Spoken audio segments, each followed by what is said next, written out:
Warning. The Savage Nation contains adult language, adult content, psychological nudity. Listener discretion is advised.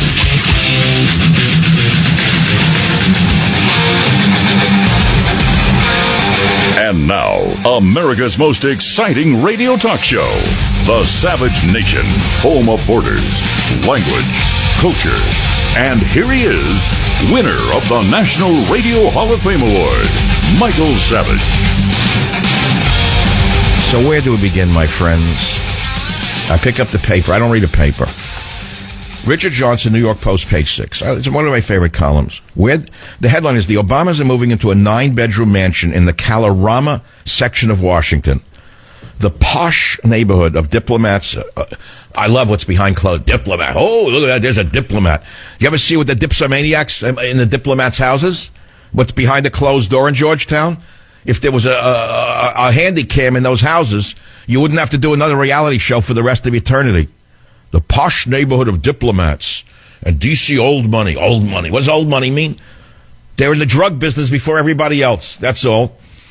While younger daughter Sasha finishes high school at Sidwell Friends. Well, that's a cheap school. But they've been apparently buying real estate elsewhere, too. According to sources, the Obamas have purchased a house in Rancho Mirage, California, not far from Sunnylands, the former Annenberg estate, which presidents use as a getaway and which is thought of as the unofficial West Coast Camp David. Rancho Mirage, where Gerald Ford retired, is a top destination for golf, a favorite pastime of President Obama.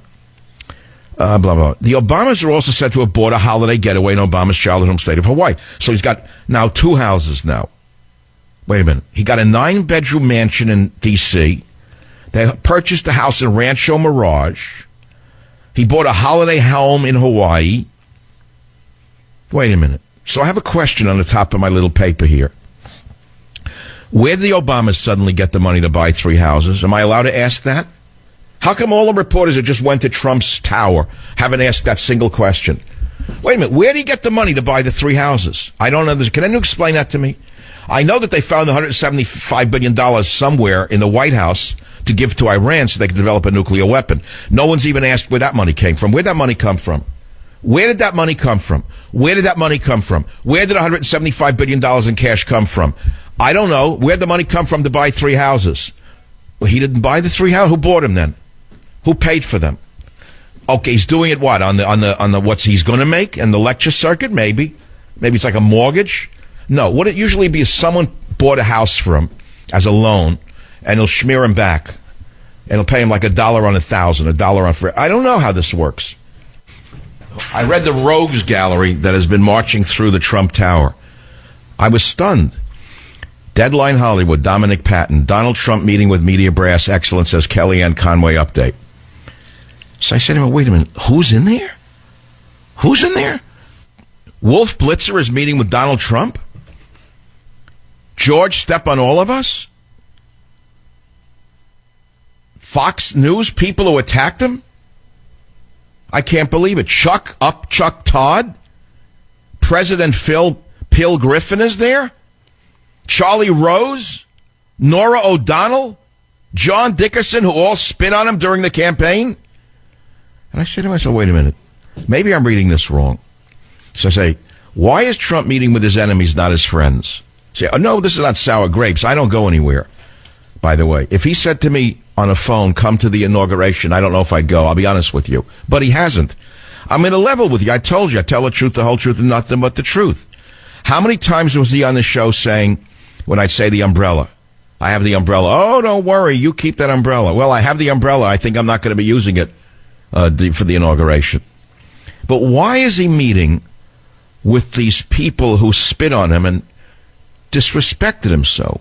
Well, I'm asking myself, why is Trump meeting with his enemies, not his friends? So I can figure this one out. It's not that hard to figure out.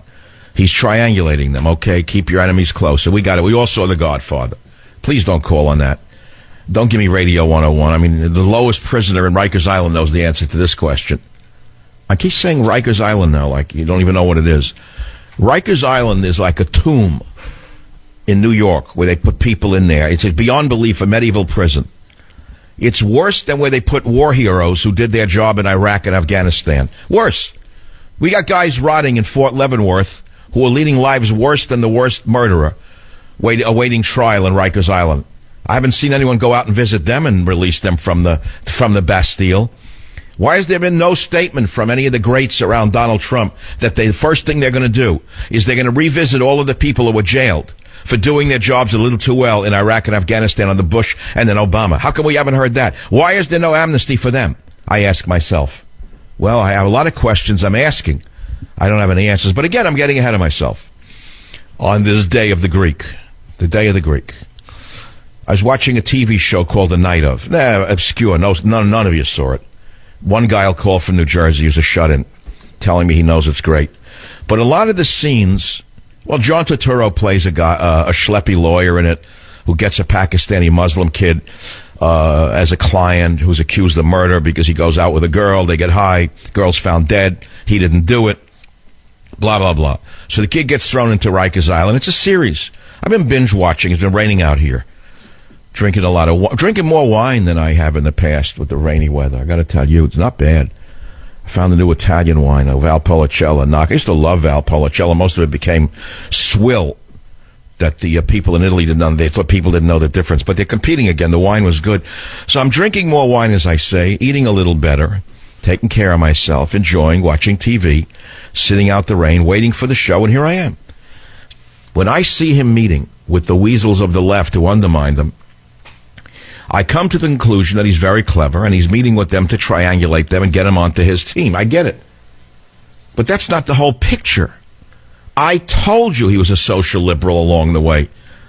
I told you that if he does nothing except better our national security, secure our borders, deport the illegal aliens in prison, lower our taxes, and I don't mean by 2%. I don't want to hear my federal tax goes from 39.5 to 36. That's not going to please me. That's going to be double talk.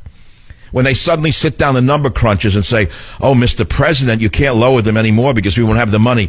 Oh, really? Make sure that Facebook and Microsoft and Google pay their fair share and repatriate their money, then you won't have to screw us anymore. It should be lowered to like 25. I want 25 Fed. He can't do anything about the communist state of California. 15% state tax. Can you believe this? Why doesn't Jerry Brown just make it 25 state? There's only a few people who pay it. Let us all drop dead, right, Jerry? Till eventually have nothing left but illegal aliens. What do you care? So anyway, yeah, taxes, national security. The rest is gravy. And think about what she would have done, I say to myself. Now, that could be a rationalization. I understand that. But it isn't. Because we were in such bad shape under the deceitful one. I want to go back to where I started in radio. And I started in radio in 94, and I built it upon a book called Plato's Republic. Now, this show is called The Savage Nation. It was derived from Plato's Republic. Now, what was Plato's Republic about? Well, first, let me tell you what it is. It's an outline of an ideal society. That's all it is. Plato wrote a book on how a state should be ordered. He wrote it thousands of years ago. And I had to read this in high school to show you how far we've fallen. We've gone from Plato's Republic to Donnie Has Two Daddies in just a few short years in America. Instead of reading the greats, which educate you and exercise your mind, we have degenerated the entire nation. Well, I'll get to that a little later. I want to stay pause. So I can't believe it. I was cleaning out books. My old library was moved to another house, and it was all over the house. Everywhere I turned, I didn't know what to do with them. So I went in the carton today, and there it was. Plato's Republic jumped out. So in the midst of disorder, I found order. Because I'd been looking for the book. I couldn't find it last week. So I find the book. Plato talked about what I'm going to talk about 2,700 years ago. He wrote about the ideal society. Now, at least he had a plan on how to order a society. Whether you agree with him or not, he had a plan for government. And he wrote, if the city or nation is the soul of a society, what did this actually say? He wrote about sports, about welfare reform. He invented the field of philosophy. And I was flipping through Plato's Republic, and I have the B. Jowett edition, Master of Balliol College, that old one, Modern Library edition. Remember those? In the old days when there were books? Those crazy old days when people picked up a hardcover book? And I stumbled upon something about the American Music Awards. Plato foresaw the low-life degenerates who would come along in the entertainment business. And he wrote a whole dialogue on artists and musicians and what they would do to a society. He wrote, if amusements become lawless, what they will do to a state. And I'm going to read this to you because it's so important that we go back not only to the beginning of my beginning of radio, but to the beginning of our civilization, Western civilization. I don't care where you came from. I don't care if you climbed out of a third world cesspool. You are living in a Western nation. You came here for the benefits that we created for you. You didn't create Jack. You came here to suck it dry. So don't tell me about your sacred third world basket weaving society. And by the way, let me tell you something else. I spent more time in third world societies than any one of you bellyachers would ever imagine. It's not like I'm disrespecting it. I know all about it. I've lived in Fiji, Tonga, Samoa. I've lived in the most obscure island societies you could ever imagine. Places that the effete hipsters can't even imagine exist. I've lived in villages. I've slept on straw mats. I've drank kava kava long into the night. I appreciate the third world, but I don't like living in it. If you don't mind, I prefer indoor plumbing to defecating in a hole in the ground, by the way. I don't like tribal society. I like Western society. So why don't you listen and find out a little bit more, if you're one of the people who don't really know what's going on, to the foundations of Western civilization. So I'm reading what he had to say about how to create a perfect society. And it's written as a dialogue where he's speaking to an interlocutor. And he talks about artists. And he says that when modes of music change, the fundamental laws of the state always change with them. Yes, said Adamantus, and you may add my suffrage to Damon's and your own. And then I said, our guardians must lay the foundations of their fortress in music? Yes, he said, the lawlessness of which you speak too easily steals in. Yes, I replied in the form of amusement, and at first sight it appears harmless. Why, yes, he said, and there is no harm were it not that little by little this spirit of license, finding a home, imperceptibly penetrates into manners and customs, whence issuing with greater force, it invades contracts between man, and from contracts goes on to laws and constitutions in utter recklessness, ending at last, Socrates, by an overthrow of all rights, private as well as public. Really? Finding a home penetrates into manners and customs? He's talking about music. Oh, you mean when a rap star rubs his crotch on the stage? Oh, I didn't understand that. When the bling is in the teeth and they rub their pubic area on a stage? Is that what Plato was seeing? Wait a minute. You mean he had that right? Is that true, I said. That is my belief, he replied. Then, as I was saying, our youth should be trained from the first in a stricter system. For if amusements become lawless, and the youths themselves become lawless, they can never grow up into well-conducted and virtuous citizens. And when they have made a good beginning in play and by the help of music have gained the habit of good order, then this habit of order in a manner how unlike the lawless play of the others. So they go on about that. Did I make my point? So you see where I'm coming from? I'm illustrating to you some of the key points of what Plato wrote in the Republic about the ideal society. And one of them was about how artists always mislead people, that they're like a weed. Art has been used to corrupt man going back to Plato. And if you thought that when the election results were in, everything would be over, you were wrong. Immediately there were protests in the streets. They were created by community organizers with people being bussed in to destroy property and create chaos and deliver a picture of true unrest as a result of their unrest. And then, of course, came the artists and celebrities who chimed in on their shows, on stages, on Twitter, whining, crying, and agitating for a different result. I'll be right back.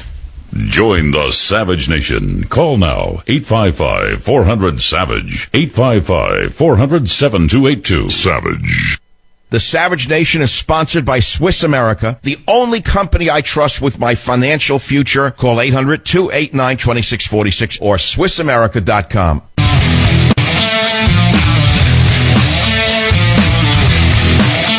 the weekend, we all witnessed attempts at making Trump win illegitimate. Vice President-elect Mike Pence attempted to enjoy a play on Broadway, Hamilton, and was subjected to a lecture by the start of the show after it ended, purposely being embarrassed by the so-called artists. Then on last night's American Music Awards, Trump was ridiculed, even his wife was made fun of, and some acts blatantly compared Trump to the KKK and fascism. So you say, well, we should ignore them. They're just a bunch of dumb celebrities. Well, I'm telling you to ignore these dumb artists at your own peril. You see, art and music has been used for centuries to influence the masses, and many times to see the demise of great societies. I want to read you a piece from Plato, because now is our time where we question where we as a society are going and where we must go if we are to save Western civilization from further destruction. In Plato's Laws, he wrote, "They were men of genius, but they had no perception of what was just and lawful in music. And by composing licentious works and adding to them words as licentious, they have inspired the multitude with lawlessness and boldness and made them fancy that they could judge for themselves about melody and song. In music, there first arose the universal conceit of omniscience and general lawlessness. Freedom came following afterwards, and men, fancying that they knew what they did not know, had no longer any fear, and the absence of fear begets shamelessness. For what is the shamelessness, which is so evil a thing, but the insolent refusal to regard the opinion of the better by reason of an overdaring sort of liberty?" See, Plato saw art and music as powerful, and therefore potentially dangerous. And we saw last night what happens when a group of deranged junkies who have the power of Hollywood behind them and armies of lawyers and PR agents, and the newspapers always support them no matter what they do. You can see what happens to a society, or you got to take a look at all the faces in the rehab centers. So Plato thought music, along with the other art, should be part of the curriculum for young students, as it helped influence behavior and character. But he thought they should be controlled at first, only presenting what was commonly accepted as good. But the fact of the matter is, music and art have been used to tear down cultures for millennia. Plato saw it happen in ancient Greece. A case can be made that artistic subversion helped bring down the Roman Empire. And we're seeing it right here in America today. Take a look at the degenerates in the music business. You may like the tunes. I listen to music, but think about the effect it has on people. Think about it. And that's why the left controls the arts. Because by controlling the arts, they cleverly control the minds. FDR knew this way back in the 1930s when he commissioned 20,000 artists to help him sell his Soviet New Deal policies. In this election cycle, musicians were out in full force pushing for Hillary Clinton. The good news is there are many of us out there who are still thinking and not letting these artists influence our minds. The bad news is there are an increasing number of people willing to submit themselves to a life lived in images and song rather than in intellect. Savage.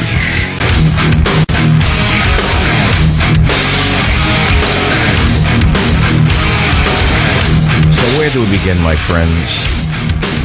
We go back to the basics of the Savage Nation. I've completed a cycle. You've completed a cycle. It's not that we're exhausted. We want to move on.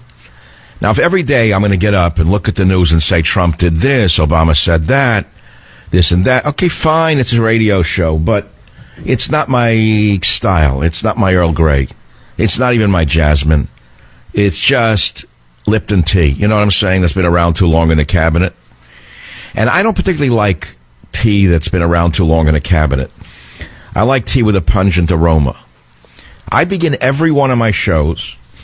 You ask the guys who work with me, they see me through the Skype screen there, Robert and Jim.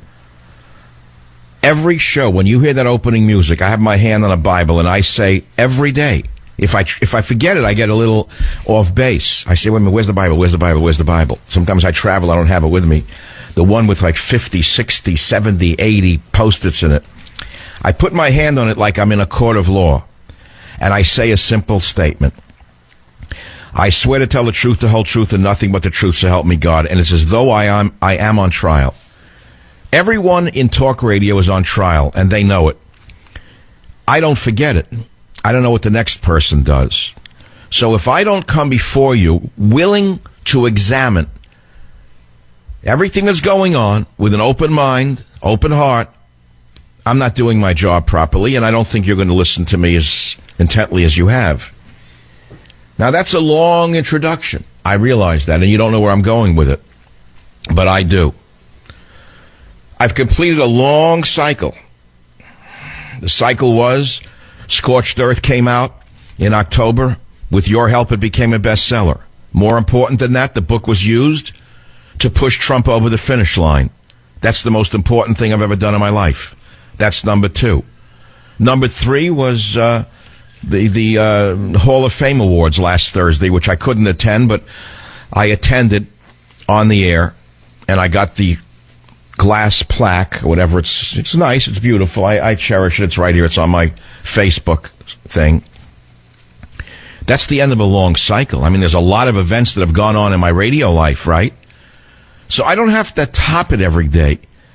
I can't get up here every day looking to be Babe Ruth hitting one out of the park. First of all, it can't be done. Second of all, I think you're actually past that point with me. Well, today we go back to the basics, how the show began 20-some-odd years ago. But in order to do that, we have to go back some 2,700 years ago to an ancient Greek philosopher who wrote a book called Plato's The Republic. He talked about the ideal society and how a state should be ordered in this book. I happen to have been lucky to go to Jamaica High School in Queens. I believe I read it in high school. I'm not sure. I think so.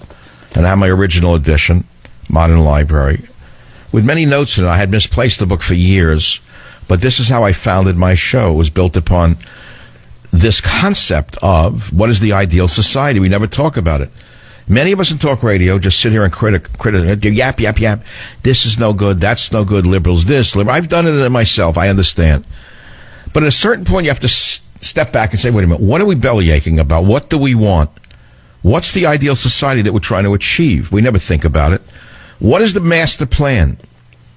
Okay, so I write books. I'll read you the names. I'm not ashamed of them, proud of them. Scorched Earth, Government Zero, Stop the Coming Civil War were my most recent books. In them, I sort of present what I think is right thinking about what a state should be doing in terms of education, the church, the military, the borders. I write about that. That's a fact that I do.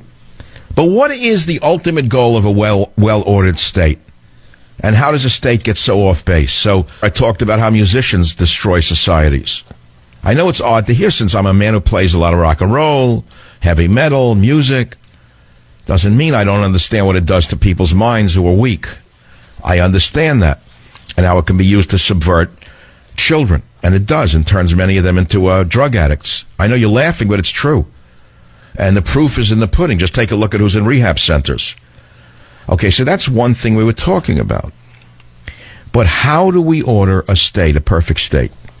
Well, I don't know that we can, but are we talking about it? We see that Donald Trump, keyword Trump. Oh, he said Trump knows all. I'm sorry. If I say to you that I sit here and every day I put my hand on the Bible and say, I swear to tell the truth, and nothing but the truth, do you expect me to sit here like a stooge and do for Trump what people did for Obama in the media? I won't do it. I can't do it. Or I'll just leave radio. You'll never hear from me again. So again, I'm just going not to talk about Trump. I'm talking about the ideal society. What is the ultimate goal of an ideal society? What's the greatest good of an ideal society? Do you know what that is? Well, let's talk about it from the point of view of this ancient Greek book, Plato's Republic. And he calls leaders the guardians of our state. You hear that? Guardians of our state. And he asks, what is the greatest good and what is the greatest evil? You hear? And he says, can there be any greater evil than discord and distraction and plurality where unity ought to reign, or any greater good than the bond of unity? He's writing this 2,700 years ago. And there is unity where there is community of pleasures and pains, where all the citizens are glad or grieved on the same occasions of joy and sorrow. He asks, and the interlocutor says, no doubt. And there is unity where there is community of pleasures and pains, where all the citizens are glad or grieved on the same occasions of joy and sorrow, ? Yes, and where there is no common but only private feeling, a state is disorganized. When you have one half of the world triumphing and the other plunged in grief at the same events happening to the city or the citizens. Now, that's an interesting statement. So what are we talking about? A fascist dictatorship? Sort of, by the way. I've read all the criticisms of Plato. Basically, he's laying out the groundwork for A, a socialist state, and B, a fascist state. I know that as well. It doesn't mean I'm not going to read it to you and discuss it. I'm aware of what I'm saying. I see the bigger picture. But it doesn't mean we should not be discussing right now on this radio show, which is heard around the world with a new administration, what actually are the goals? What is a well-ordered state, which is what I'm doing. We're never going to have all citizens glad or grieved at the same time unless they live in North Korea, where if they don't go along with Fatso's emotions, they shoot him or slave him to death. But that's not the kind of world we want to live in. So he says, it's not the best ordered state in which the greatest number of persons apply the terms mine and not mine in the same way to the same thing. So he's arguing what, for communism? I don't really know. He could be. He's talking about common feelings in the ideal state. He says, then when any one of the citizens experiences any good or evil, the whole state will make his case their own and will either rejoice or sorrow with him. Again, question mark.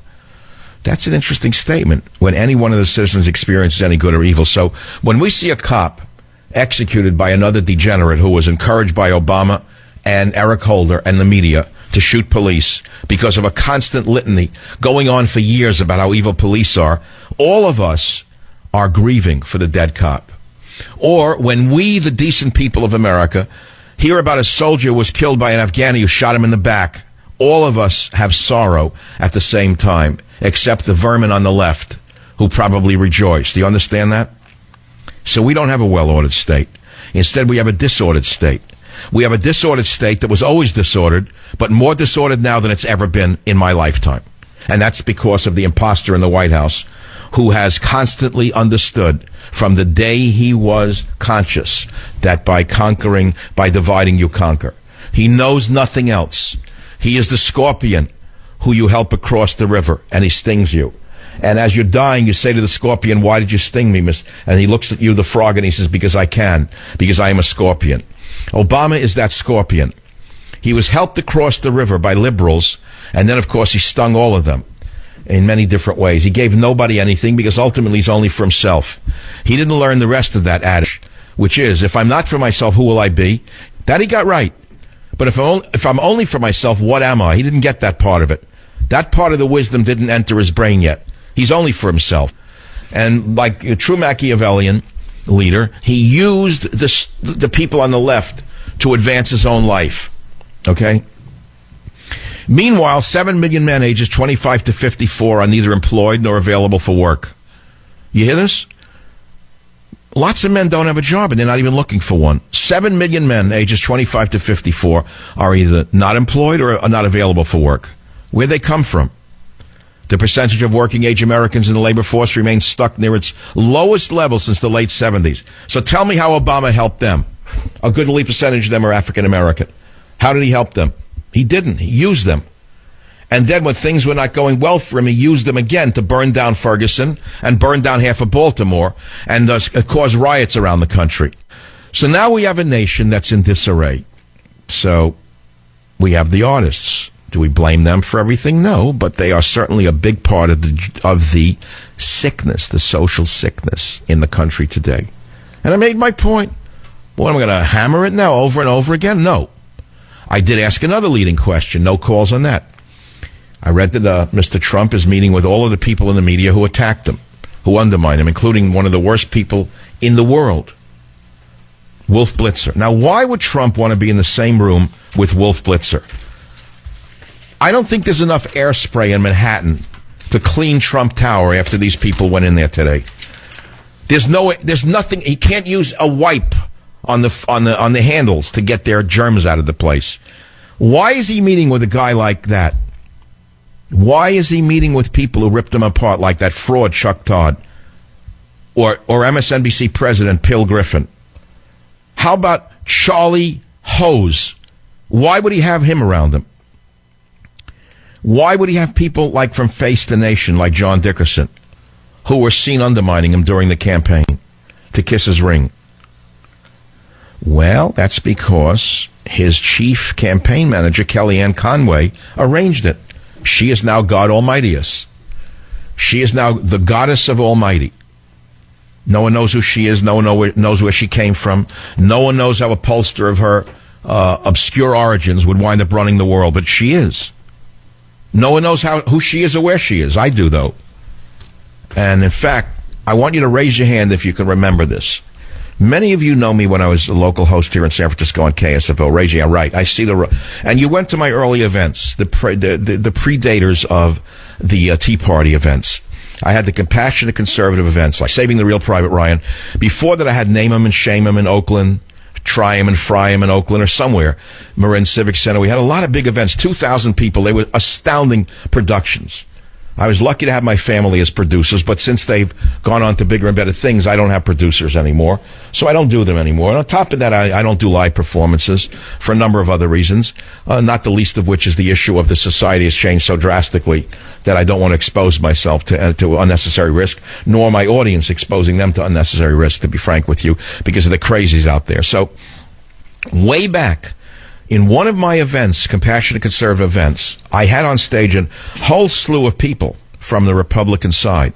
At one of my earliest events, 95, 96. On that stage was a woman named Kellyanne Conway, and I have the videotape. Now, how she rose from an obscure pollster to running the free world is an interesting story. But then again, it's a story that has not yet been told. I'll be right back. Savage. The Savage Nation is sponsored by Swiss America, the only company I trust with my financial future. Call 800-289-2646 or SwissAmerica.com. It is the Savage Nation. We're going back to basics. Going back to the beginning of the Savage Nation by referring to Plato's Republic, written 2,700 years ago, asking what is the ideal state. And here we are with a new president. And many of us are cheering him on, as we should. But does he ask himself what is an ideal state? Does he know what he's trying to achieve? Does he have an architectural plan? What is the end result of Donald Trump's plans? What will be the nation that he wants to create? Can they even answer the question? Did Obama have a master plan in mind when he started?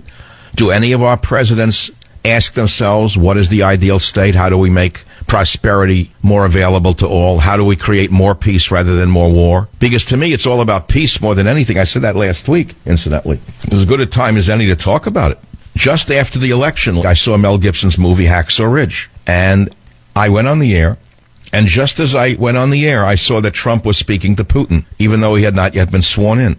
The two men vowed to work together, and frankly, it was a sigh of relief for me. The left should have been celebrating Trump instead of rioting in the streets. Do you know why? Because we almost had a war with Russia, thanks to the psychopath in the White House and the sorority of warmongers around him. He was ginning up a war with Russia, and the neolibs and the neocons were salivating for a war. But Trump had been on my show a month before the election, and he said he'd meet with Vladimir Putin. This was October. Right on the show, he said he would meet with Putin if he could, even before he was inaugurated. That's how badly Donald Trump wanted to tamp down war talk. But the crazy feminist sorority that surrounds Obama was dying for a war with Russia. For all I know, they still are. By the way, do we have that tape of Donald on the show? I bet you got it ready, Robert. Your foot pedals down in a minute. Wait. So I led Donald Trump to that commitment to meet with Putin with a series of questions I asked him on the show. You see, I've been writing about the liberal demonization of Putin and Russia for years in my books. I spent a long piece of scorched earth warning you about it. I know Putin is no angel, and I know that Russia's interests don't always coincide with ours.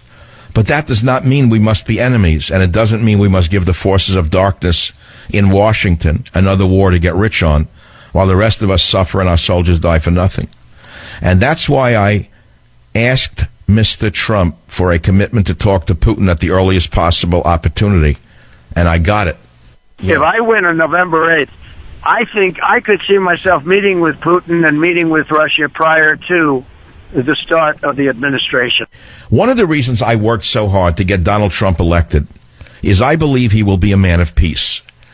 Put everything else aside. The most important thing in this world is not the economy, it's peace. Domestic peace, international peace, peace between individuals, peace between nations. Far more important than gross domestic product or low interest rates. Did you know that hundreds of years ago Thomas Hobbes said that the first law of nature is to seek peace? That is the essence of true conservatism. And I'm not just talking about the absence of military war on the battlefield. I'm talking about peace between individuals and groups within society. It's truly the opposite of progressivism, which seeks nothing but conflict. They promote conflict between people of different racial groups, because many of you have to understand the connection between armies fighting on battlefields and classes fighting in the streets of America. And that's because their liberal school teachers and professors never taught them the true nature of government. Savage.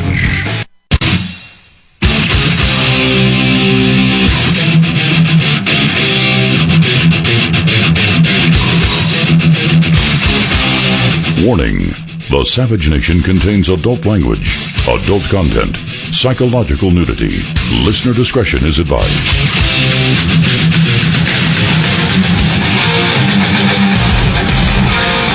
And now, America's most exciting radio talk show, The Savage Nation, home of borders, language, culture. And here he is, winner of the National Radio Hall of Fame Award, Michael Savage. I think a far bigger story is that Trump won't pursue charges against Clinton. That's a hot-button issue. Now, I'm on record with this. When it came out about, a week ago or so, I said it's a good idea not to pursue charges against Clinton. And many of you agreed, many of you didn't agree. The reason I said no is twofold. It's very pragmatic not to pursue charges against him. And you'll say, but where's the honor in pragmatism? Well, there's honor in running a country without constant strife. That's number one. But, the art of the deal includes compromise. And I've told you from the beginning we're not going to get 100% of what he promised. I said at some point if we got 65, then I lowered it to 50. Now I'm down to a lower number. But it's 1,000% better than we would have had she won, the woman from Chappaqua. So we have to ask you, the audience, to chime in on this. Is it a good idea to give Hillary Clinton a pass on emails? Remember, President-elect Donald Trump said during the campaign that he would appoint a special prosecutor to pursue possible charges against Hillary Clinton after he would assume office. Now, the truth is 75% of the American people believe that there are now two stands of justice. You know that. One for the poor, that's the rest of us, the middle class, the poor, and certainly a different one for the rich. Okay? Now, the investigation into Hillary Clinton was bungled from the beginning to the end. Trey Gowdy bungled it.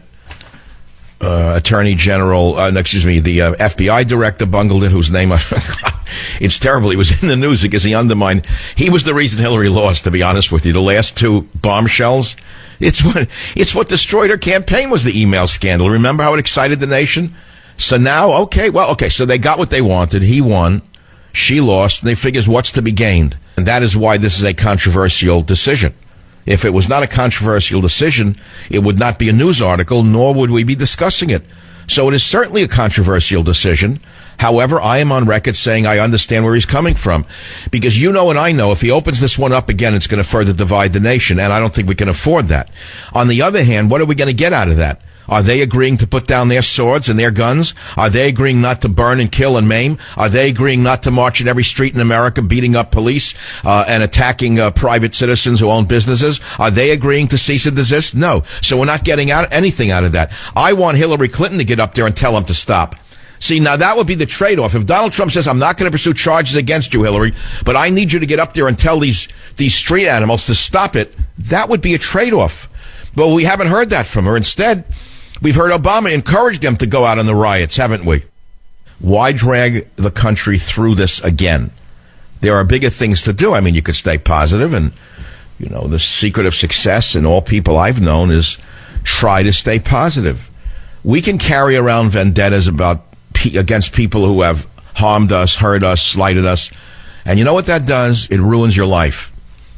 I have plenty of people I don't like. I have plenty of people who have stood in my way. I have plenty of people who have insulted me. You can't remember them every second. If you want to go forward, you have to go forward. And to go forward, you can't look backwards. It's that simple. So I think it's a good thing not to pursue charges against Clinton.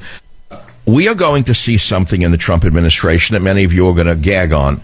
And that is $1 trillion in infrastructure spending. And you're going to say, oh, no, you can't do that. Oh, no, you can't do that. Oh, no, it's going to blow out the budget, expand the deficit. Well, I want to say, wait a minute, slow down, because there are different types of government spending.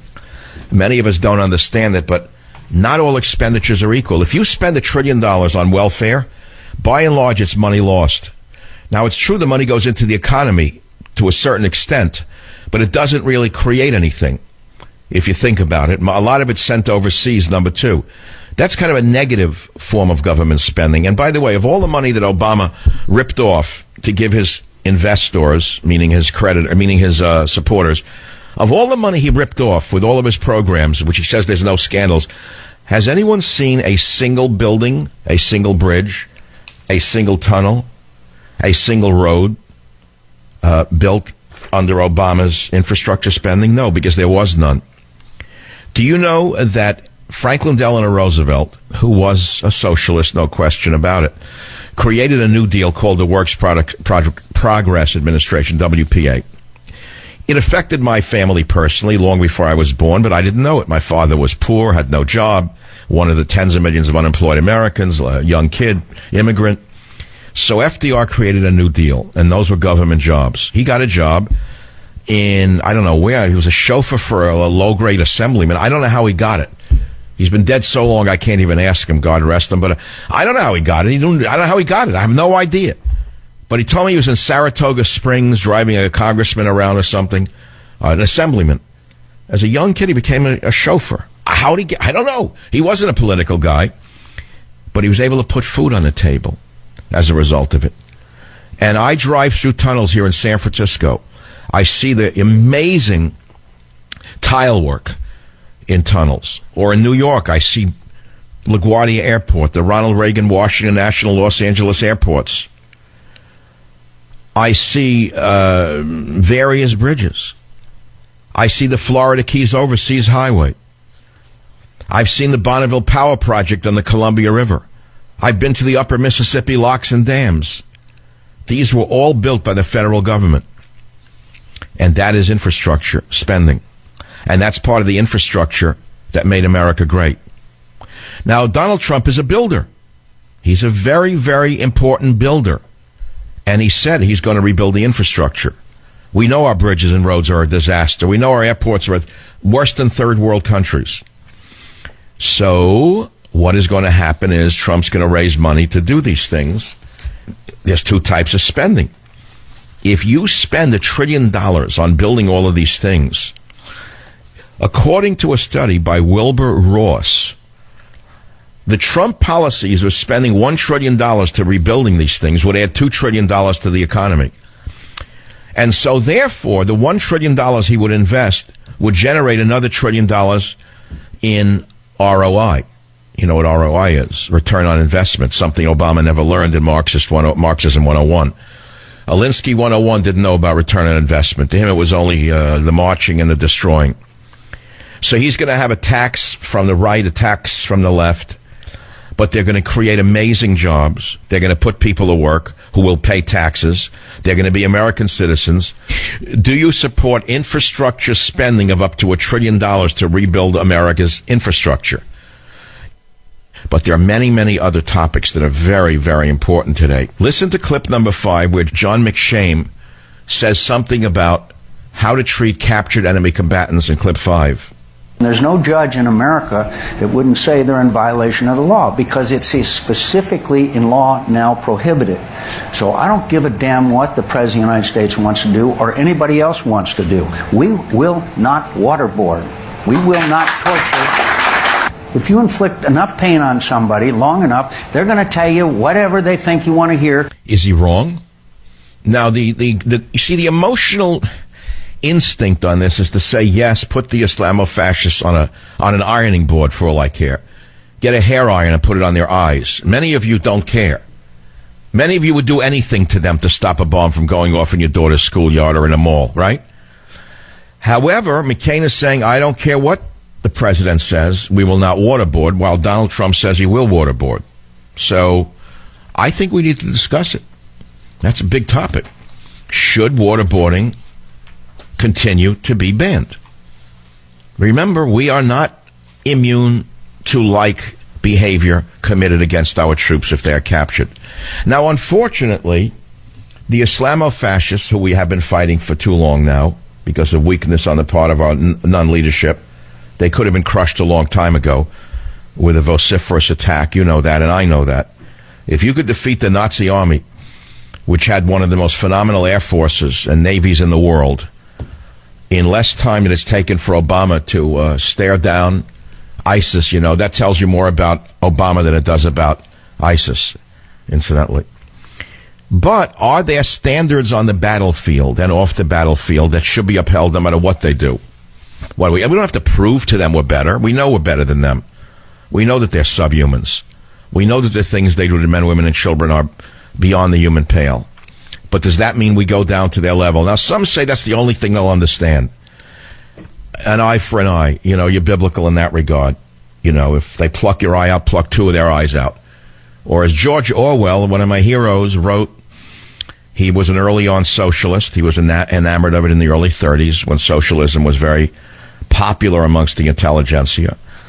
And then when he saw how the Soviet system, the communists, had taken over the socialist system and turned it into what it is in the Castro Cuba of today, a dictatorship, or what it is today in North Korea, a pure dictatorship, George Orwell ceased to be a socialist, and he revised his opinion of socialism. And he said, if a man comes to put a bomb in your mother's house, put a bomb in his mother's house first.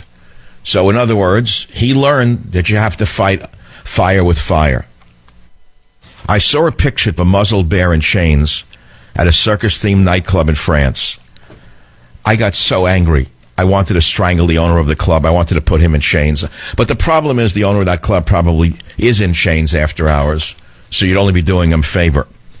But they brought this poor bear to the club in Brittany on November 19th. And the animal comes from a traveling Russian circus. And the picture of the poor bear was shared on social media. Thousands of people signed an online petition calling for a ban on animals appearing in nightclubs. I personally think we should go much further than that, because there are other issues. Did you hear about the world's saddest polar bear who had been kept in a shopping center in China? Did you know about that? This poor little bear, a polar bear, had been kept in a shopping center in China. And they finally put this poor bear out into sunlight. Have you seen pictures of the panda bears who were caged in China and how they are depressed and hunched over? They look like a human being who is depressed. They've given up all hope. Their hearts are broken. Do you know that? Do you know that animals have feelings? Did you know that? I know many of us eat animals. I get that. That unto itself is a problem that many of us have to struggle with, but we do because we're carnivores. And we go ahead with it anyway. But if you go to a slaughterhouse, you probably become a vegan. Just one trip to a slaughterhouse, you probably never eat a hamburger again. Just look at the eyes of a cow as it's being led to its slaughter. And look at the cow as it looks back upon its fellow cows before it's killed. And hear the cries and the screams in the slaughterhouse. I'm sorry to tell you. So in other words, there you are. But now we're talking about something different, not the slaughtering of animals. A muzzled bear in a nightclub? Is that normal for you? So I'm going to raise the question to another level. Is it time to close all zoos? There's no answer to it all. At a certain point, there's no answer. You have to have a personal faith and pray for the best. But when you start to see things globally, it's hard to believe in anything except survival. To be frank, I told you that before. At the end of the day, and I'm going to get back to all my questions because it ties into waterboarding. It ties into giving Hillary Clinton the pass. It ties into should poor animals in zoos be released. It ties into infrastructure spending of $1 trillion. Me, it's all about survival. I found that a long time ago in my own life. I've tried everything. I've tried prayer. I've tried meditation. I've tried fasting. I've tried travels to the most obscure places on earth looking for the answer. And at the end of the day, I found out it's all about survival. I still have a childish faith in God because I have no choice in the matter. A pure egoist believes that he himself exists by himself and that no one existed before him. A pure egoist can say, I don't believe in God. Well, who do you believe in? Come back to me when you're screaming with bowel cancer and tell me who you believe in. I'm not trying to wish this on anybody, but you know the old adage, there are no atheists in a foxhole. I don't think there are too many atheists in cancer wards either. incidentally. Be right back. Savage. The Savage Nation is sponsored by Swiss America, the only company I trust with my financial future. Call 800-289-2646 or SwissAmerica.com.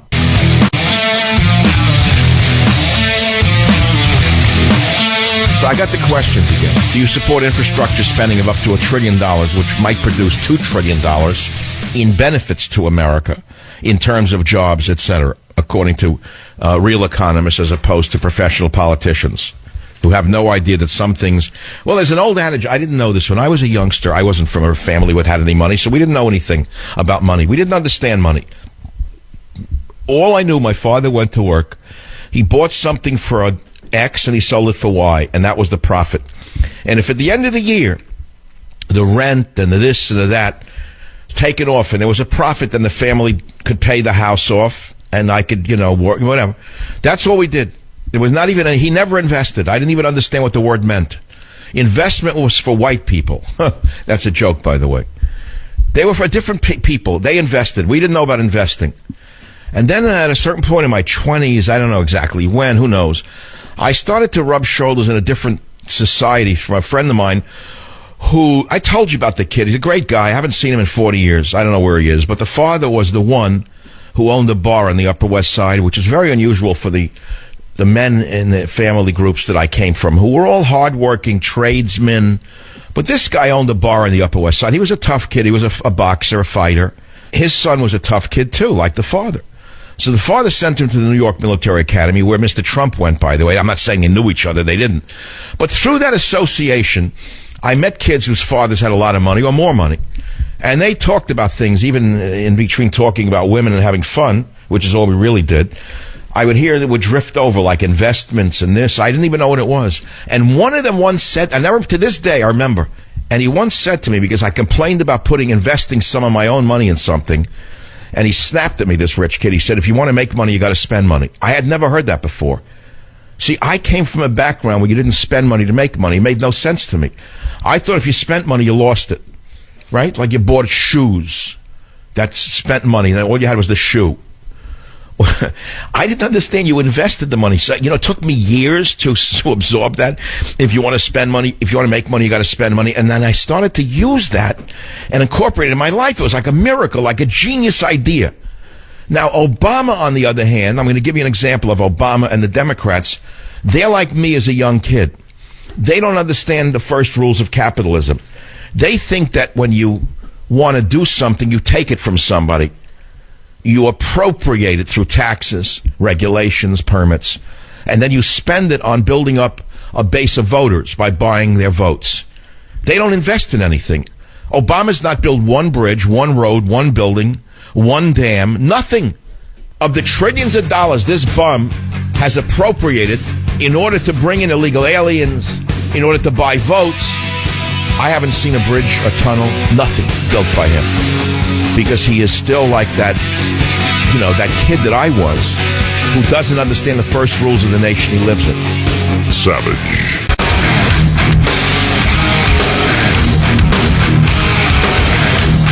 Should waterboarding of Islamofascists be used or stopped? Do you support infrastructure spending of up to $1 trillion? Should zoos be closed? I mean, I love this show.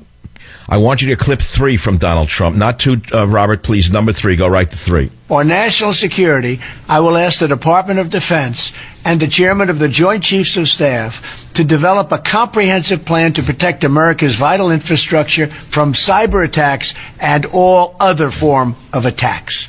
On immigration, I will direct the Department of Labor to investigate all abuses of visa programs that undercut the American worker.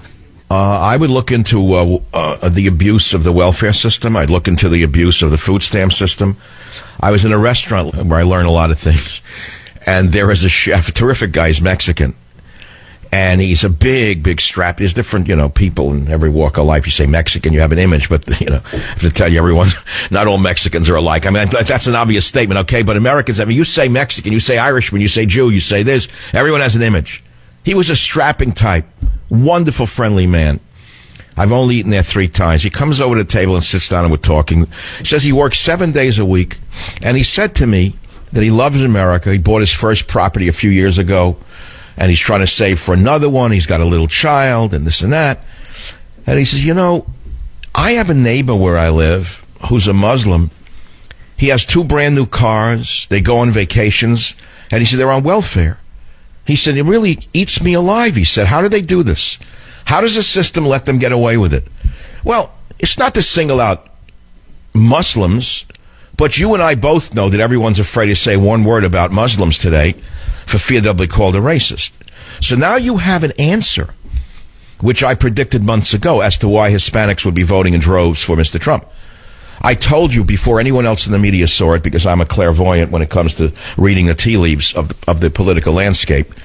I told you that he was going to trend much higher with Hispanics, and I gave you the reasons. And this must have been last March or April. I don't remember the date.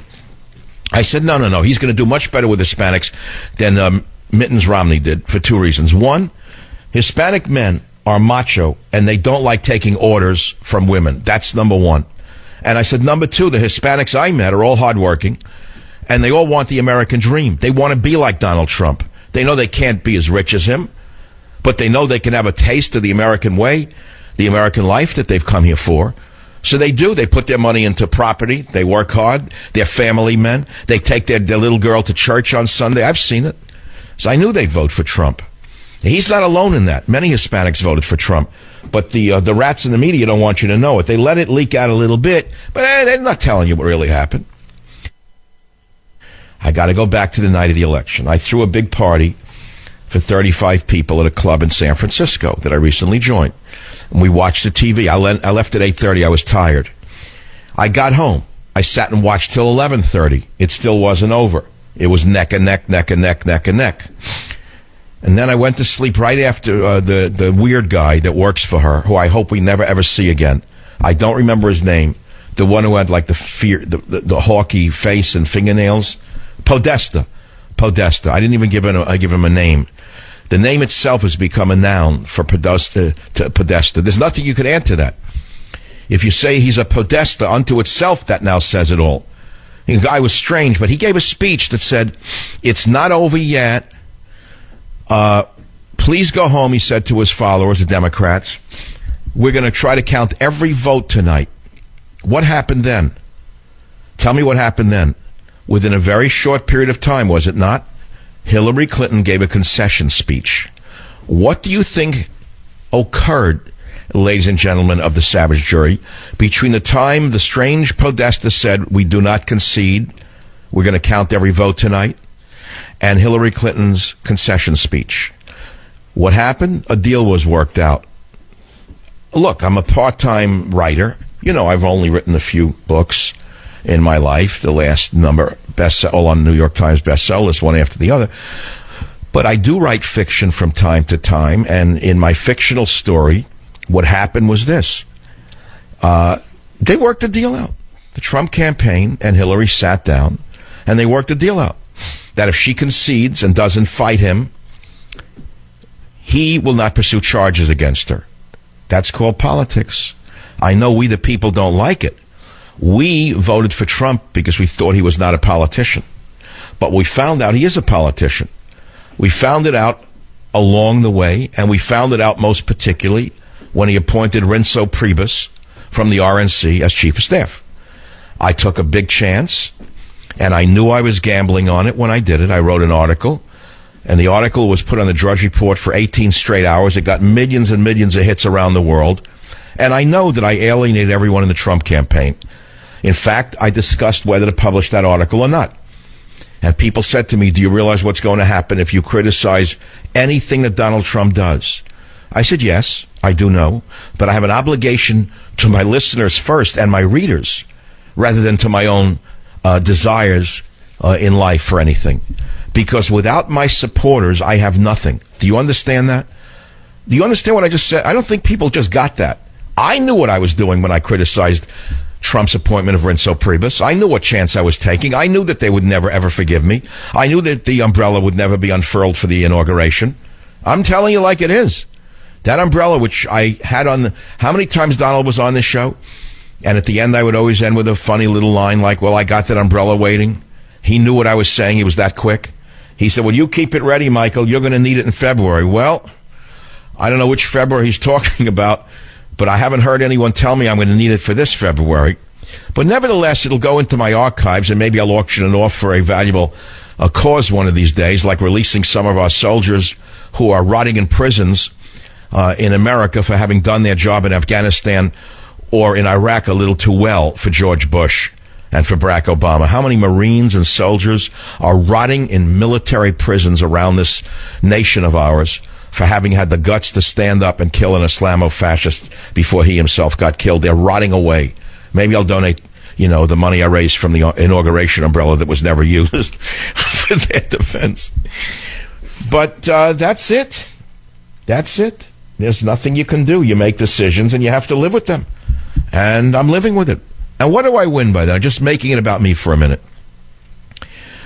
By retaining my independence, by retaining my willingness to still support him, but send cautionary messages out to you and to his own campaign about what's coming if they continue to compromise us, I am retaining my integrity. I'm retaining what you listen for. I'm retaining the reason he got elected. Now, make no mistake about it. Many of you say, Savage, you should have been press secretary. Savage, you should have been hired to run the NSF or the NIH. First of all, I don't want any job. I got to tell you right now, I'm not taking a cut in pay. I'm not a bureaucrat. I won't live in Washington. All of those things are very real. I'm an old-style kind of guy. I don't like leaving the privacy of my own life. I just don't. I don't like dressing in suits and ties. I will do it, but not too often. I'm very content with what I do for a living. But what I do for a living is all about you, the audience, listening to this show right now, whether it be in speakers, in your ears, or on a radio somewhere. And all I have, one thing only. You know what that is? My integrity. I hope you appreciate what I'm saying to you. And now we'll go back to these questions. And they're good questions. How do you feel about Trump not pursuing charges against Clinton? Should zoos be closed? Should waterboarding of Islamo-fascists be used? Do you support infrastructure spending of up to $1 trillion? And if you spend $1 trillion on infrastructure and you can make $2 trillion overall, that's an investment. So it's not all lost money. Now, it's true Obama took $1 trillion in the beginning. What was it called? There was something was called, Robert. Do you remember? We don't remember. It was like a program he came up with, right? But nothing was built with the money. Where did it go? Where did it go? Where did it go? Take a look at Manhattan real estate. Take a look at L.A. real estate. Take a look at Florida real estate. And you'll know where the Democrats put their money. That's where it went, into their own pockets. They didn't build anything with it. They invested for themselves as they screwed the public and took the money for themselves. They didn't build anything with the money. He didn't create any jobs with it. Okay, so now we're moving on to Trump, who wants to rebuild America. He's right. Remember, during the campaign, he said, you go to a third world country like, let's pick any one of them, China. He was amazed how new the airports were, how clean the roads were. I remember years ago I would go to Malaysia. The roads were better than in San Francisco. San Francisco has an infrastructure from another universe, like a fourth world. I invite you to drive from San Francisco north over the Golden Gate Bridge. I don't care where you're from. Either you live here or you don't. And I want you to pay attention to one section of that roadway. They built a tunnel. I don't know what that cost. They widened the road and built a tunnel. A beautiful job. Beautiful job. Probably the same people who've been building roads and bridges going back to Roman times got the contracts for obvious reasons. Because in those days, all roads lead to Rome. In this days, all roads still lead to Rome. But nevertheless, they can still build, those people. So they built a beautiful tunnel with the federal money, state money, whatever it was to build. Now you get off that piece of road and you go to the piece just before the Golden Gate Bridge. Broken. You could damage a rim. You need like whatever. And you could damage a rim getting on that bridge. Broken. Potholes going onto the Golden Gate Bridge, an iconic structure. Why? Because the thieves who run San Francisco have stolen every nickel of federal, state, and local money for themselves. They haven't invested a dime in the infrastructure. So now enter the federal government. Donald Trump wants to come in and build. That would be his New Deal. His New Deal would be, I would think, a public works project of this type for the greater benefit of America, but specifically for the forgotten man and forgotten woman, the blue-collar American, so to speak. He is a builder. He is a visionary builder who likes to see things built. Remember what I called Obama in Scorched Earth or Government Zero? Obama the Destroyer? Obama lives to see things destroyed. He destroyed our faith in America. I could go do the litany. I'm very good at it. I could give you the iambic right down the line. Obama was a destroyer. He still is. He only knows how to destroy things. The border, the language, the culture. Okay, you got the picture? Okay, so how do you pay for this infrastructure, Eddie? First of all, it's a matter of accountancy. That's number one. But number two, you have to understand that ROI is an important thing. ROI, return on investment. There was a great article about this on Breitbart by a man named Virgil. I don't know whose synonym, acronym that is, but whatever. You need an ROI. What does that mean? Well, it's the opposite of just spending money that goes nowhere. It produces benefits. And as Trump economic advisor Wilbur Ross told Bloomberg News, Trump policies could add more than $2 trillion to the economy. Okay, that means that his proposed infrastructure expenditures would be $1 trillion invested, which would generate another $1 trillion in ROI. Now, you know and I know that Republicans, mainstream thinkers, who are not really deep thinkers, who are just superficial sandflies, will oppose any such spending. They will say that government can never at any time do anything right. Privatize it. Yeah, okay. Right. Well, really, how about the Panama Canal or the interstate highways or the internet? Who built that? Oh, the government built it. They did a pretty good job on it. So the fact of the matter is, these would produce great jobs. People would go to work. They'll be paying taxes. They'll go on vacations. They'll buy new cars. They'll buy new houses. They'll buy new furniture. But the conservatives and the libertarians will argue that any new debt is bad debt. That's knee-jerk hostility to anything the government does. And that's an odd thing, because it's not 100% true. I'll be right back. Savage. The Savage Nation is sponsored by Swiss America, the only company I trust with my financial future. Call 800-289-2646 or SwissAmerica.com.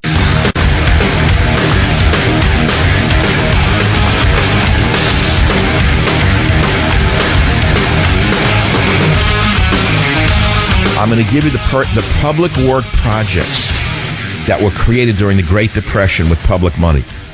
You know that at that time unemployment approached 25%. The nation was destroyed. Men were in the streets on bread lines. They were selling pencils. I knew guys whose uncles were selling pencils in New York on 42nd Street. They were out in the street selling pencils. They had nothing. So along came the great socialist president, FDR, and he decided to do what Stalin did, what Hitler did for that matter, by the way. The 30s were a time of great public spending on huge projects. Hitler built the Autobahn. How do you think Hitler, by the way, saved Germany economically? Do you know how he did it? Through great public works projects. And as Stalin did the same thing, the whole city of Stalingrad was built in the 30s. And these created jobs. And FDR did the same thing here by building things. George Washington Bridge, Triborough Bridge, Washington Airport, LaGuardia Airport, Upper Mississippi Locks and Dams, the Bonneville Power Project on the Columbia River, the Robert F. Kennedy Bridge in New York, the Florida Keys Overseas Highway were built in those times. 78,000 bridges under FDR's Public Works Administration and WPA. Public and private money together. Proposals from states and cities. Millions of men and women were put back to work. Rosie the Riveter, for example, was the woman version working in the factories, the shipyards, riveting the ships. Did you know that? As we were gearing up for war with Nazis and the Japanese. But during that time, 78,000 bridges were built. 650,000 miles of roads. 700 miles of airport runways. 13,000 playgrounds. I played in some of them myself as a kid. I didn't know who built them. 125,000 military and civilian buildings. 40,000 schools, which are still standing. Obama's built Jack, John. By the way, the American Recovery and Reinvestment Act of 2009, which was Obama's boondoggle, was $831 billion. That's almost $1 trillion. Not a single bridge or tunnel, so far as I know. Where did all that money go? Huh? Green scam artists. Solar panels made in China. That's my guess. See what I'm saying? So don't think $1 trillion is not a lot of money. It is, but it depends upon how you use it. In Scorched Earth, I have a whole chapter on cybersecurity, and I've insisted that the United States forcibly recruit workers from Microsoft, from Google, and from Facebook, and force these pirates who run these companies, who are worth hundreds of billions of dollars collectively, who do not pay their fair share of taxes, take away a goodly portion of their workers who are the best at this, at hacking into the enemy's websites and doing what we need to do, and let instead of making them accept military pay for forcing them to work for the government for, let's say, 6 months to a year at a time, let these companies pay them at their full corporate salaries. What is wrong with that idea? The government has tremendous power. A government can do almost anything it wants, and I believe that's long overdue. It's time for these cyber pirates, I should say these Silicon Valley pirates, to pay their fair share and to contribute to the national security, which they've not done at all. In fact, you can argue they've aided and abetted the enemy for profit. Savage.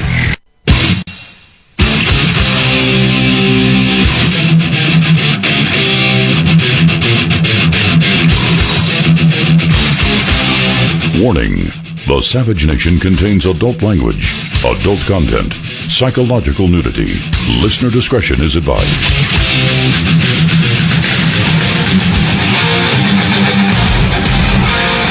And now, America's most exciting radio talk show, The Savage Nation, home of borders, language, culture. And here he is, winner of the National Radio Hall of Fame Award, Michael Savage. It is the Savage Nation. Well, Eddie and Teddy did it. Thank you for being with me today. It's a momentous day in American history. All of the snot-nosed losers of the world can't believe that we, the people, did it. First, I got to make this personal in order to make it political. I went to sleep after my party before her concession speech. I really couldn't take much more of it. And before I went to sleep, I watched that guy, whatever his name is, Podesta, give the speech. I saw a face, unlike Eddie I had seen in modern American history. When he actually got on the stage, I saw the face of a touch of evil. Let me put it to you that way. It was a face of evil. And he would not concede. And I sent some friends emails, and I said, I'm afraid they're going to steal it in the middle of the night, because he would not concede the election. I said to them, I'm afraid they're going to steal the election. In fact, I put it up on my Facebook and Twitter feed saying, I'm afraid they're going to steal it in the middle of the night. Well, just as I turned the lights out and was about to go to sleep, there it came. She gave the concession speech. 4 major newspapers declared him the winner. I had to take down my Facebook posting. So they gave it up pretty quickly, and I didn't think that they would. But Hillary knew she would lose. Why do I say that? The media's acting shocked. But she canceled her fireworks show for New York City. Internal polling showed them she was not going to win. Internal polling showed her what we all knew, that Obama is the most hated president in the history of this nation, the most divisive, hated man to have ever stolen the presidency. And by the way, we have 90 more days of this devil in the White House. He will use every trick in the book, executive orders. You can't believe what he's going to do to this country before he walks out of there. So we have a big fight on our hands, don't we? We have to keep our eyes on the ball. I know many of you want to celebrate, and you should. We have the presidency, the House of Representatives, the U.S. Senate, and we're going to have the Supreme Court. And speaking of the Supreme Court, Donald Trump gets to replace the Supreme Court justice who died under mysterious circumstances. I believe he was executed. I believe the Supreme Court justice was killed, smothered to death. And the reason I say it is, it's logical, it's common sense. I'm not going to spend a lot of time on it. But even if a homeless bum is found dead in the streets somewhere in America, the law requires that the homeless bum be subjected to an autopsy. Do you know that there was no autopsy of the highest Supreme Court justice in the land after he was found smothered to death in Texas in a border hotel? No autopsy. They cremated him right away. It was a cover-up. They killed him. And they killed him so they can push their psychotic socialist agenda forward. That was my opinion. It still is. Well, anyway, that's history. Trump replaces the Chief Justice of Supreme Court. Then we got the psychosis of Breyer, the psychosis of that maniac from the ACLU. She's going. They're in their 80s. They're on their last legs. They will be gone during his term, and he will replace them, I hope, with young men and women for the Supreme Court no older than 35 years of age. Because I want a conservative Supreme Court for the next 50 years. That's what we're going to have. And God's hand is all over this. And if you think that Donald Trump appearing on the Savage Nation yesterday was not instrumental in him winning yesterday in so many marginal districts, I mean marginal not in terms of individuals, but in terms of the competition, you are mistaken. There was a reason that his handlers chose the Savage Nation for the 12th hour. And that is because this audience is the most activist audience in American media. Never make a mistake about that one. You are the most activist audience of any audience in the United States of America. There are shows with larger numbers of listeners, but they're nowhere near as active. They're nowhere near as passionate about the show as you are. And I can prove it to you with the fact that I ran a last-ditch campaign to win the National Radio Hall of Fame award, and I ran against a very strong competitor who has far more stations than I with his own TV show, and I beat him by a large margin because you voted me in. It was directly to the people. That was almost a harbinger of what was coming. You see, when awards are picked by people on the inside, they can pick anyone they want. Just like the media picked Hillary Clinton. They said she was going to win. They sneered at Trump. But when the people themselves are allowed to voice their decisions, something else entirely happens. And that's what just happened. We saw our republic in action. We saw what the vote actually can mean. Many of you had given up on the process. I have a young man, 27 years old, who works for me as my personal assistant and as a producer and many other things. And he said he has hope for America now. He said, I actually thought the system was rigged and that no honest man could ever win an election again in this country. He said, I have hope for the future. I have hope for America. But the first thoughts I had after coming home from that fabulous dinner that I put on over at a certain place in San Francisco with some of the finest people I ever met in my life, all I could think about was how police felt and how soldiers felt and how Marines felt and how pilots felt. All I could think was that the cops felt steel running through their veins again. And all I could think is that the soldiers felt hope again.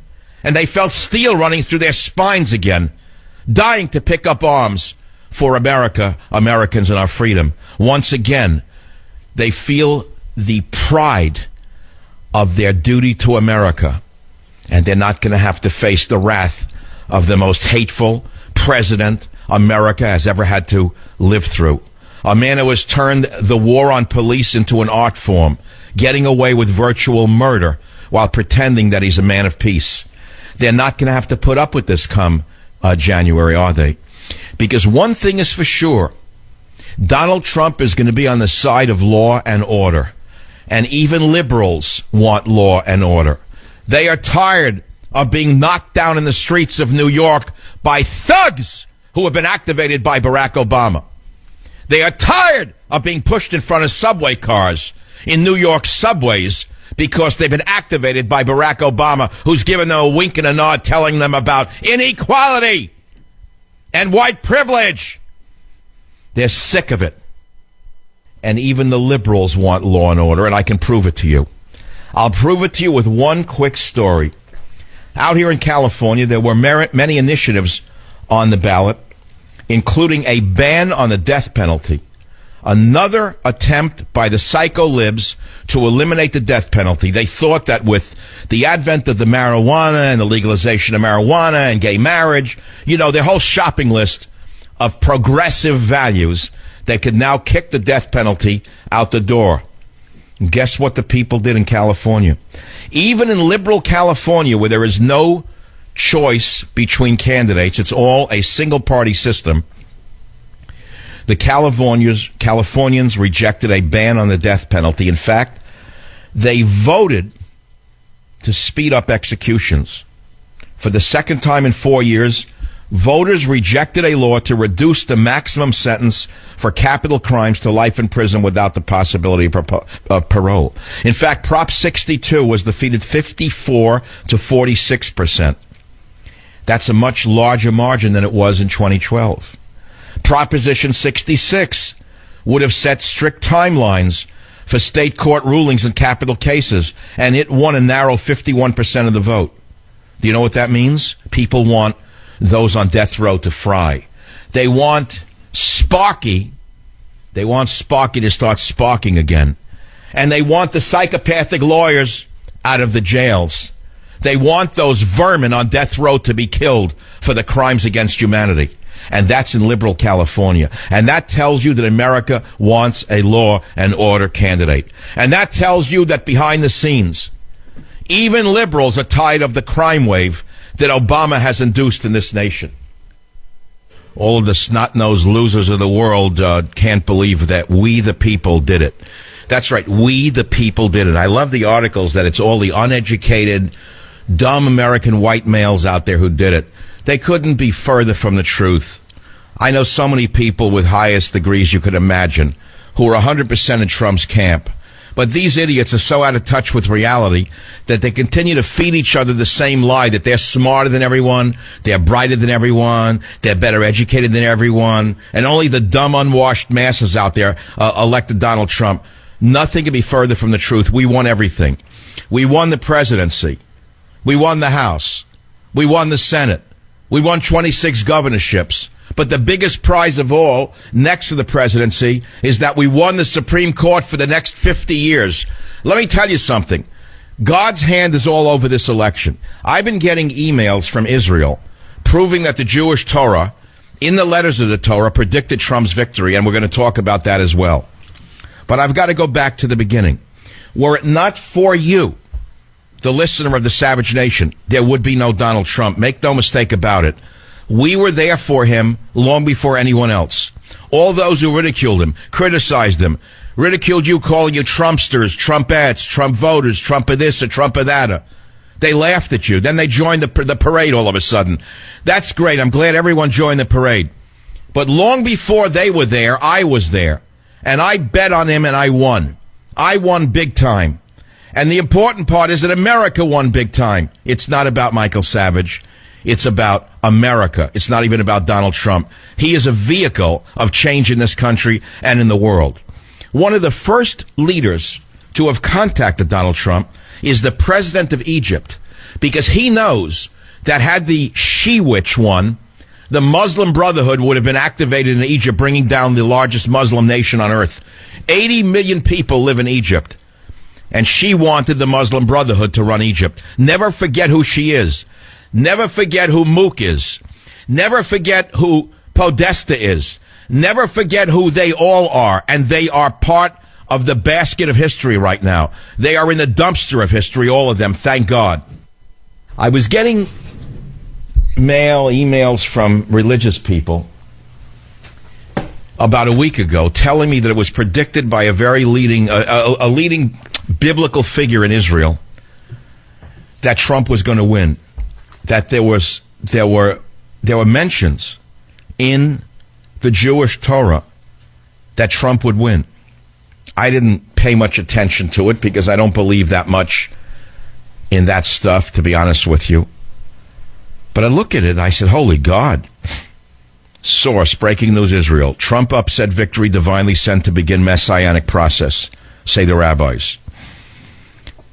And they say, as the rabbi who oversees the final resting place of King David on Mount Zion, Rabbi Yosef Berger is intimately connected to the spirituality of kingship. For him, it was clear what tipped the scales in favor of the Republican underdog. Listen to this. He said, I have known for months that Donald Trump would win the elections, Rabbi Berger told the Breaking Israel News. The numerology of his name is Moshiach, which means Messiah. He is connected to the messianic process which is happening right now. When Trump promised to move the American embassy to Jerusalem, he attached himself to the power of the Messiah, which gave him the boost he needed. If you separate from Jerusalem, disaster will follow. Who would not think that God's hand was involved, despite what the experts predicted? Trump's victory is also in part a reaction to Obama's Israel policies. Trump's victory was in part a reaction to what Obama did with Iran, a terror nation. $170 billion to a terror-worshipping nation? $170 billion that no one even knew where it came from? Where did Obama get that money from? Where did those piles of bills come from? He's never answered to anybody. This was a mandate against Obama's insane policies, make no mistake about it. It was Obama who made himself a very big part of this campaign.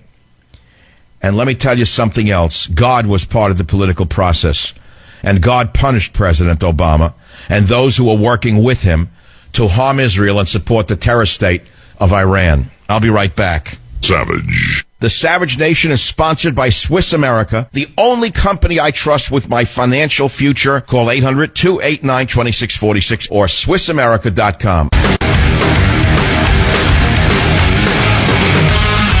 It is the Savage Nation on the greatest day in modern American history, when the average man and woman stood up to those who thought we were gone. And I'm going to read you one page that changed America, because this book changed America. The book is called Scorched Earth. But you probably didn't see the subtitle, Restoring the Country After Obama, because that's why we elected Trump. And here's where I ended the book. I used to call those citizens, those proud Americans, the Eddies of the world. It's just a name, a common Christian name, but it resembles that which is the best in us. The Eddies who fought in World War II. The Eddies who put down their saws and ceased to be carpenters or electricians or farmers and went and fought the Nazi Übermenschen.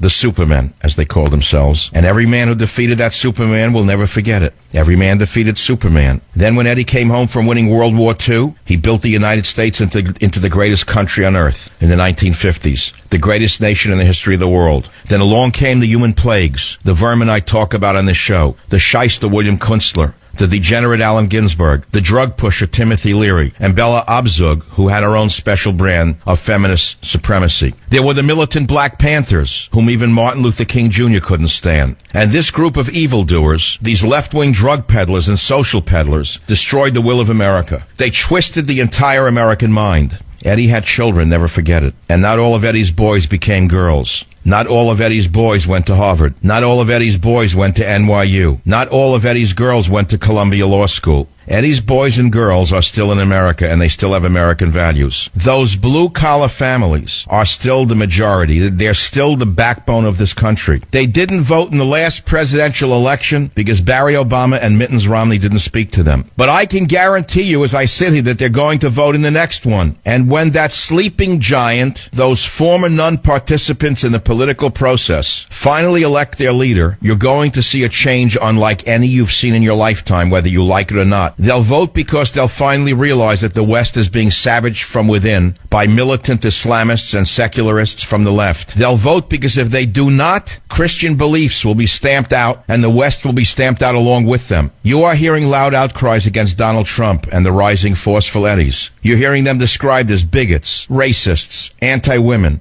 anti-Semites, and homophobic, but those voices will eventually dim. The shouters will be reduced to the marginal characters that they've always been. They'll be put back into the boxes they came from. How do I know this? Because the Eddies will come to our defense one more time. They will stand shoulder to shoulder to honor the legacy of those who built this nation, who fought its wars, who bowed in prayer in a rich variety of faiths, and who raised the families that are the backbone of America.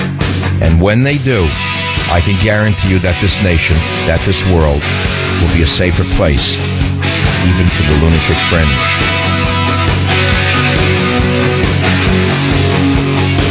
Savage. It is the Savage Nation. Again, welcome back to the program on this very powerful day. Very, very powerful day. I saw the movie Snowden, I think last week, and I tried to talk about it Friday, but it went over like lead belly. But the reason it's so important is because Oliver Stone is a certified dyed-in-the-wool leftist. And he so condemns Obama in that movie for having created the greatest surveillance state in the history of the world, way outdoing the Stasi of East Germany, that I've got to talk about it. And then I had a friend, an artist, send me something. She's an artist and a loyal Savage Nation listener. And she said that, well, I'm going to not read the whole thing, but she said, look what we're going through right now. She said, do you remember 10 or so years ago, Do you remember 10 or so years ago, leading up to 2012, brought us into a new digital world of exposure? It only took 10 years or so to go from AOL's "You've Got Mail" on clunky desktop computers to pocket-sized tracking and recording devices carried voluntarily by nearly every individual. And she says the next 10 years could very well see technological and societal reform of comparable or much greater severity. What we're seeing now is either the approximate frame of this new age, and we will continue to gradually settle into it, or it's just getting started. We haven't even seen anything yet. Of course, I believe that. The new age of surveillance by this monster called the government, domestically and globally, is now a tool that will change all of our lives, and I want to talk about this. And I'm going to ask you the question right up front about that. The next 10 years, what do you envision? Think back to the last 10 years. Think about the last 10 years. I mean, I was on the radio in 94. I remember 99 when the crackpots were saying because of Y2K, the world was coming to an end. I laughed at them. I was right. You were wrong. So I'm not a catastrophic individual where I think the world is coming to an end. Moreover, I have a message of positiveness for you today. I have a message of strength and hope for all of you. And that is this. Think about this carefully. The Jewish calendar, which is a lunar calendar, entered the year 5,777. That means almost 6,000 years of continuous history, unbroken. Despite the purges of the Middle Ages, despite the Holocaust, despite hurricanes, tornadoes, invasions, casting out, Babylonian captivity, 6,000 years of continuous history. God, if the Jews can survive 6,000 years of continuous history, how can you not survive 8 years of Hillary Clinton? So don't throw in the towel and give up and say the world's coming to an end, okay? You can survive it. WikiLeaks Tuesday announcement canceled for security concern. That was a huge story. Julian Assange was going to make an announcement from the balcony of the Ecuadorian embassy in London tomorrow. And it was supposed to destroy Hillary's campaign. But he just announced he can't do it out of security concerns. WikiLeaks has canceled an announcement it's found that Julian Assange was to make from the balcony of London's Ecuadorian embassy tomorrow, but not before Donald Trump supporter Roger Stone tweeted Hillary Clinton would be done by the next day because of the planned announcement. So someone threatened them. They threatened him with a Vince Foster. I don't know if there's polonium sushi over there in the Ecuadorian embassy, but he didn't want to go out on the balcony and take a bullet. Oh, yeah, we're living in great times. How we become a banana republic so quickly. So we've all known, that we're being surveilled. If you didn't know that, what did you know?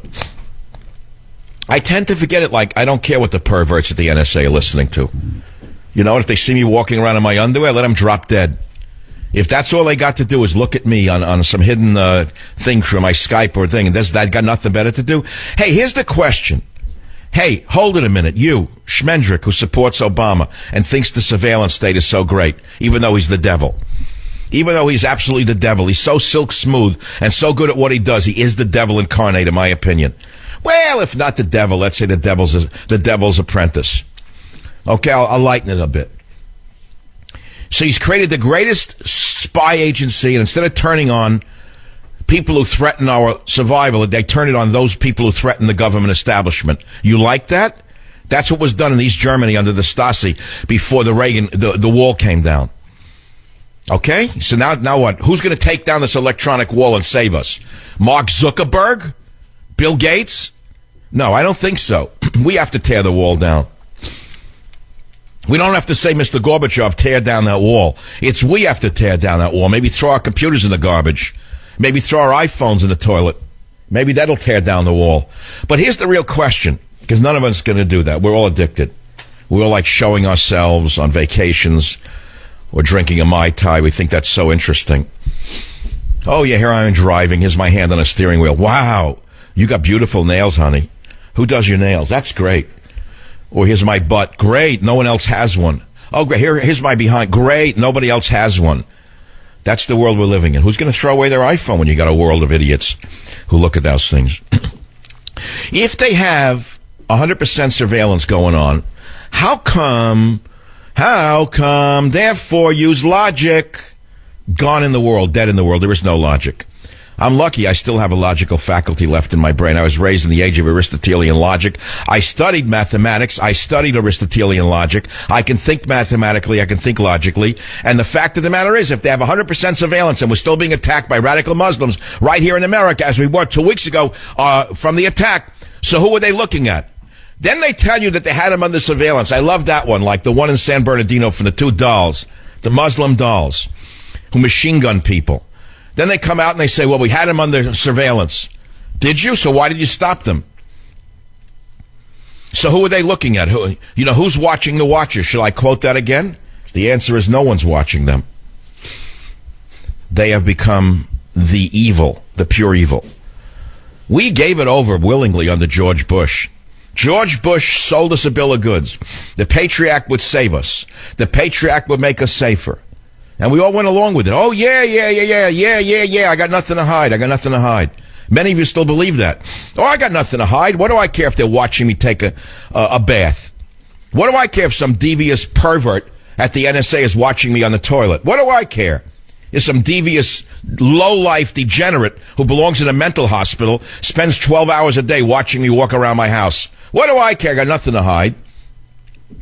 You have a lot to hide, like your whole soul, for God's sakes. So here's the government now. 1984 was a primitive image, by the way. 1984, Big Brother is watching you. Remember that? Orwell, 1984, Big Brother had a listening device in everyone's house, and everyone went along with it, saying they felt safer because Big Brother was watching you. It's like he was going to protect me. Big Brother was going to protect me. Some moron geek from NYU is going to protect you. He's going to protect you? They have no soul. They're soulless ghouls working inside those organizations. They have no soul, no spirit, no religion, no faith, no Americanism, zero. They are the enemy. So the fact of the matter is, how come they're not stopping the Muslims before they kill us? Yeah, I'll say Muslim. Every terror attack over the last year was a Muslim. Was I supposed to take Obama's lie, hook, line, and sinker? Yeah, every one of them. In fact, remember the Muslim gentleman? The Muslim gentleman who ran amok in the mall of Minneapolis. Are you a Muslim? Hack. 8 people he hacked with a knife. Till an off-duty sheriff shot him dead like the animal he was. He had to shoot him 3 times until he stopped moving. Oh, he was a Somali Muslim, right? Another immigrant, another fabulous immigrant. We're supposed to roll over now to how great immigrants are. You idiots, you. You morons. They're not your grandfather. They're not like your great-grandfather coming here to become an American and contribute to society and build a family. Okay, but you don't want to believe me. The rhetoric is too harsh. I get it. It scares you. I'll say it quietly. I'll say it in a nice Obama-esque way. I'll just be humorous about it. But some of us actually believe a nation is defined by its borders, language, and culture. Some of us actually believe that Obama is practicing a scorched earth policy before he leaves office of burning everything down. I don't mean literally. Are we one bad election for losing everything? Tell me, all you good progressives out there, is America not becoming a third world nation of terror? Check. Riots? Check. Mobs? Check. Chaos? Check. Has our Constitution been trampled by a divisive president? Check. Have progressive policies and open borders poisoned America? Check. Can the nation recover from Obama's scorched earth policies? Check. That's why the book is flying off the shelves. I want to get back to the issue of the Trump taxation thing. Now, for years I've been on the air screaming that Obama does not force Microsoft and Google to pay their fair share of taxes. They use every tax scheme that is legal. They use the issue of, let's say, setting up a company in Ireland. Then they use the triple Dutch method. Does Google pay their fair share of taxes? No. Does Microsoft pay their fair share of taxes? Not in my opinion. It's legal, but it bothers me. So then we wake up, and instead of covering the fact that these huge supporters of Barack Obama and the entire Democrat machine, Google, Facebook, Microsoft, don't pay their fair share of taxes because of tax laws that they follow to the letter of the law, they attack Trump on that issue, which of course is stupid. How about the erased 32,000 emails that the New York Times wouldn't cover? What do you think they're about? What is this cover-up about? To fool you and to distract you. Donald Trump's taxes, to drown out Hillary Clinton's crimes. What Trump did doesn't look good, but it's exactly the same as Microsoft and Google, which is reducing his taxes according to the letter of the law. But the evil ones at the New York crimes wants you to believe all of a sudden that using tax law legally is illegal now. But that what Hillary did, using her office as Secretary of State for bribes into the Clinton Foundation, is perfectly fine. Running a charity scam, perfectly fine. And so, my friends, this is what it's all about. No one's ever accused them of cheating on taxes. The very same Stasi inside the IRS who tried to destroy the conservative movement, first members of the Tea Party, and then conservative critics of Obama, the Stasi agents inside the IRS, okay, never went after the New York Times itself for their tax evasion. Perfectly legal, but tax evasion, if you're going to, tar brush Trump with this thing, then tar brush the source of the information. Now, every American, Republican, Democrat, atheist, has a right to take legal deductions. Everyone has the right to carry forward tax losses. It's that simple. So what's the crime? I don't see one. But what about extorting $2 billion from foreign countries and foreign companies through so-called donations? What about $250,000 speaker fees? What about putting the State Department up for sale? What about giving out billions in contracts and grants to people who donate to you? That's not a crime. See? But you're not looking at the crime. We don't know what's coming next. But that's the story. And so, my friends, what's there to talk about? Let's move on already. We know it's propaganda and nothing more than propaganda. Be right back. Savage. The Savage Nation is sponsored by Swiss America, the only company I trust with my financial future. Call 800-289-2646 or SwissAmerica.com.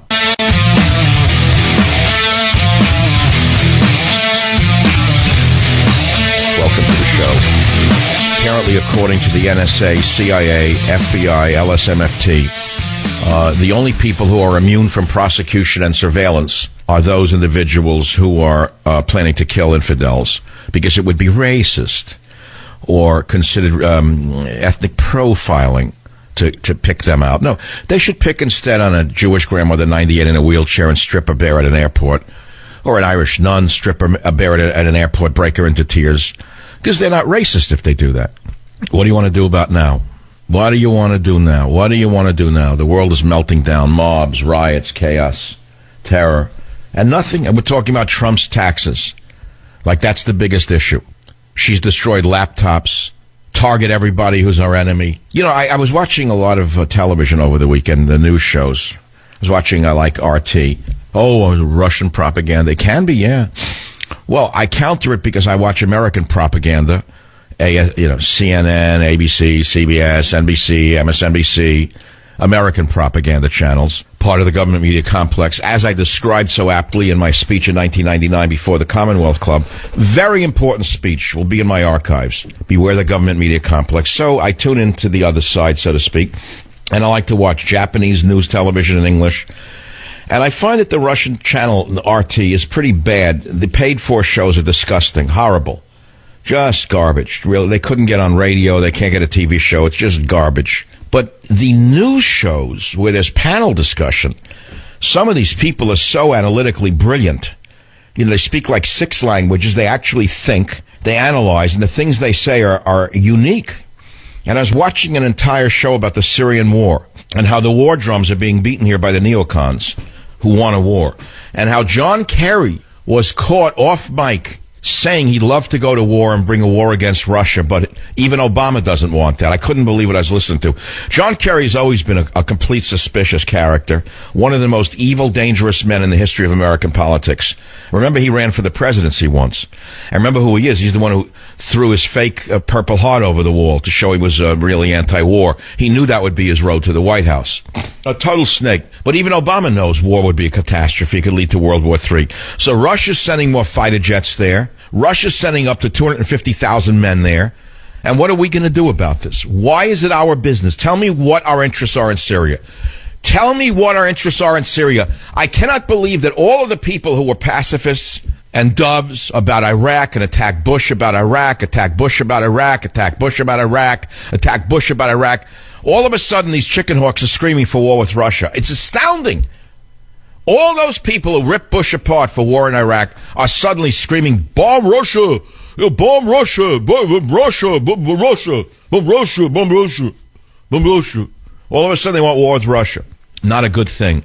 Russia is our natural ally in the war against radical Islam. Now that, my friends, begins the crux of the whole problem. Because I'm sorry to tell you that watching that show, they interviewed a man, a combat guy from al-Nusra, one of the terrorist groups, who said that we have been trained and are getting weapons from the United States government. We need more of them. I said, oh, God, it's everything we ever feared. Everything we ever feared. We're actually funding the terrorists in Syria under the guise of being the good Syrians. Where are the good Syrians and the dungarees that Anderson Cooper was in love with the iPhone in the back pocket like in Egypt? He ran over there as fast as he can get there. The minute he saw the young Egyptians with the iPhones in the back pocket, Anderson Cooper was on the case, ran over there, screaming like the idiot he is. There's no analysis. They have no logical faculties. The Andersons, less adult. They give him eyeglasses to make him look smarter. Remember Anderson had to get a pair of glasses to look smarter? I don't care what you wear. If you can't think and you have no logic, what's the point of being on the radio or television? Well, what's the point? Excuse me, it's America. Pardon me. Savage.